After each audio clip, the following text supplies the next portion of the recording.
Izay ny amin'ny vaovao fa totosa omaly kosa ny fitokanana ny efitrano fandriana na ny dortoir natokana ho an'ireo ankizy beazina ao amin'ny centre akany fitahina.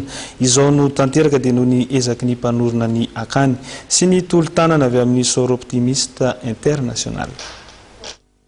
Notokanana omaly ny efitra fandriana na ny dortoir natokana ho an'ireo ankizy beazina ny centre akany fitahina Anosizato. Tetkas izay tanteraka noho ny ezaky ny mpanorona ny centre sy ny tolo-tanana avy amin'ny Sor Optimiste International. Voalohany moa zany dia noho ny fikatona ny centre akany fitahina teny Akorondrano izay tany bokon'olona fa lasan'olona dia mba ho famondrena andreo ankizy dia ny kambana ny tenako sy ny Sor Optimiste International Mansoa ary zareo avy any Suisse zany mba haniteraka an'ity dortoir ity Anosizato ity mba afahana manampy andreo ankizy eto amin'ny centre akany fitahina. Anisan'ny angadina nanana sy vinahitana izao tetikasa izao ny Sor Optimiste International izay fikambanam-behivavy manao asa soa araky ny voalazan'ny filohan'ny Sor Optimiste International Antananarivo Mandrosoa.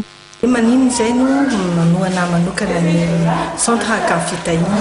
Zay zany hatrany voalohany fahitanay fa miasa tsara ny centre mila fanampiana dia ny zaza sahirana enfant de la rue moa fatsonana azy dia zay mahatonga anay hoe andaontsika hanampy ny Alex zay fondateur ny centre hanampy anazy hanangana ny zao bâtiment zao dia misy fanampiana ravavy avy any Suisse tonga nakaty mitsidika taty dia laza hoe andao asina dortoir zay anahitantsika ny fanaka fandriana armoire sy ny drap eto amin'ity centre ity. Club any Suisse sur zareo dia misy anankitelo club Sor Optimiste Club Lucerne, Sor Optimiste Club Badragaz, Sor Optimiste Club Suisse.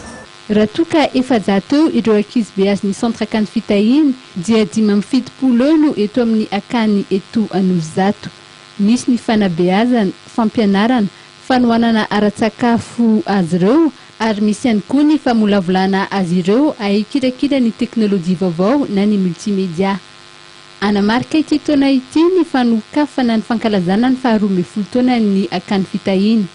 Ankizy efatra ihany koa no fantatra fa anala bac ary 12 no anala ny fanadinana BEPC.